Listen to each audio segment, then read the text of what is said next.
What is going on, YouTube? Here are my 5 things that I hate about my BMW F30. So before I start this off, I just wanted to let you guys know that I love this car, and just thinking of 5 things that I did not like about it was kind of hard to do, but you know, I did it. There are some things that I don't like about it. You know, not every car is perfect. Number 1 will definitely have to be this electric steering. Basically, in the last generation of the F30, which was the E90, the steering was hydraulic, which was like much heavier. It's like a more sportier type of feel, and it's much heavier. You feel way more connected to the road. You feel like you're in full control of the car. You feel like you're driving. And in this, like, you do feel like you're driving, but like it's really assisted. Like it's too soft compared to the last car. And sport mode, you know, it does tighten the steering wheel a lot compared to what it is in comfort. But you know, it's really, you know, not something I prefer over just full-time hydraulic steering. So that's definitely something I just don't like. Number 2 is pretty stupid, considering I love the way this car looks, and I'm gonna sound really ungrateful, but I really just don't like the factory halogen headlights. Like, when I was buying this car, I really did not know how the car looked, like with angel eyes or without. And when I got my car, I just was so excited to have it. Like, I really loved every bit of it. So when I saw this car with angel eyes, I was like, what the hell? Look at a totally different car. With angel eyes, this car looks like, it looks much newer. Like, factory halogens, they look so old. Like, they don't make the car look like a BMW. With angel eyes, it looks way more like a BMW. It looks like a proper BMW, you know. And the halogens are nice if you put in LEDs, but like still, like after a couple years, like the car is gonna start to look much older, like fast. So like in the E90, even though it's like a really timeless body design, like if you look at an E90 with halogen and then you look at a E90 with angel eyes, you'll see like the car looks so much newer with the angel eyes. It keeps it like up to date. And I feel like in 2 years my car is gonna look a lot older, or in 3 years my car is gonna look way older than the same exact car with angel eyes as compared to mine, which has factory halogens. Number 3 is really stupid, also considering that I already changed it, but it's just the fact that I had to change it, which is why I put it in this list. The orange reflectors on the front bumpers. Now I know it's like a safety thing, like so when your car's parked in front of an intersection and all the person has to do is turn and there's no going straight, it lets the people know around you, or just the people know that are in the car, that there's a car in front of them, and it lights up, you know, the bumper.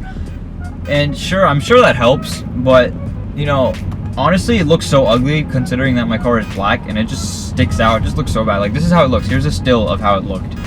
And then like this is how it looks now. Like, this is what I put, and these were cheap. It wasn't that expensive, and it wasn't even that hard to do. So it's just the fact that I had to do it, which is why I included it in here. And my car is black, so if you don't get this car in black, like, it's not a huge deal. So like, you know, but for my car it looked really bad, so I had to change it. And if you guys also end up getting this car and you guys want to know where to find this reflector, I'll leave a link in the description for where to find it.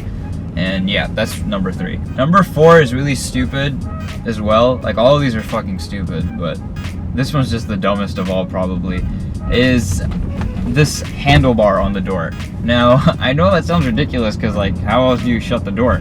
But the thing is that I know there's a dead pedal where you're supposed to keep your foot. Like, if you drive a stick, if you get this car on stick, this is probably not even gonna exist for you. But for me, like, my legs fall asleep fast. I'm not really a tall guy. I'm like 5'10", so like my legs just get tired fast. I don't know why. And then I like to keep my leg like this up here on the door panel. And like in my last car, the E90, like there was no door handle, so like there was like a pocket for change here. So that's how you'd shut the door. So like I was thinking, like, how the heck do people shut the door then without that? And then that was how, like, they used the pocket. So when I leave my leg on this, like, my knee really starts to hurt because this thing is in the way. And this is how I drive, like, when I'm comfortable. Like, this is like, I can drive like this for hours because this is how I feel comfortable at most. If I drive my leg on the dead pedal, my leg will fall asleep like fast. And I know it's like something that's just for me. That's probably doesn't happen with anybody, but hey, that's just something I hate about the car, and I just don't like it. I wish it wasn't there, and I wish the pocket for change was still there.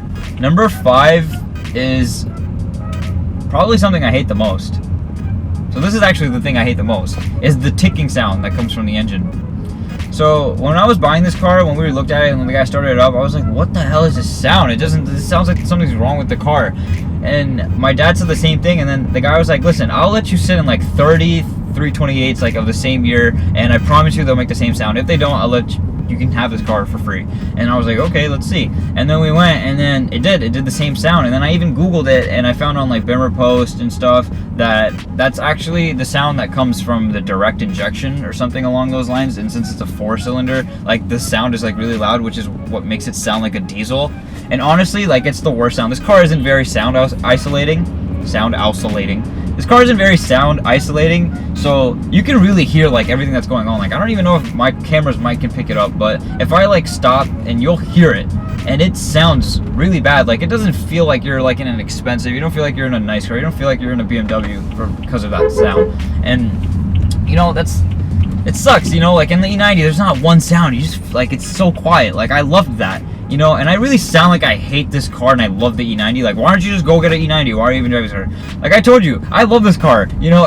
I'll make a 5 things I love about this car, I'll make a 10 things I love about this car, and then you'll realize, oh, okay, he really does love this car. But the things that I don't like about it is only because I've driven an E90. I feel like if I never drove an E90, I'd love this car. So if this is your first BMW, I promise you, you will love this car. You will love it so much. But when you get this car, and if you hear that ticking, trust me, it's totally normal. Like, you have nothing to worry about. But that's just something that I did not like about it. And if you guys want to hear how it sounds, here it is.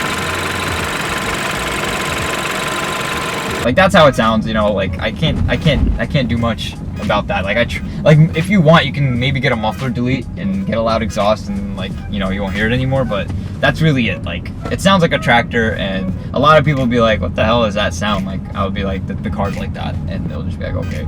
Anyway guys, that just about wraps it up for this video. I'm home now, and I hope you guys enjoyed. If you enjoyed, leave a like. If you didn't enjoy, leave a dislike or comment below what you didn't like, and I'll definitely try to work on it. I appreciate all kinds of feedback. If you guys think I'm someone grateful kid, I'm not. I really love my car, and if you guys want, I'll make a video about the things I love about my car. Anyway, that just about wraps it up. Take care. I'll see you guys in the next one. Peace out.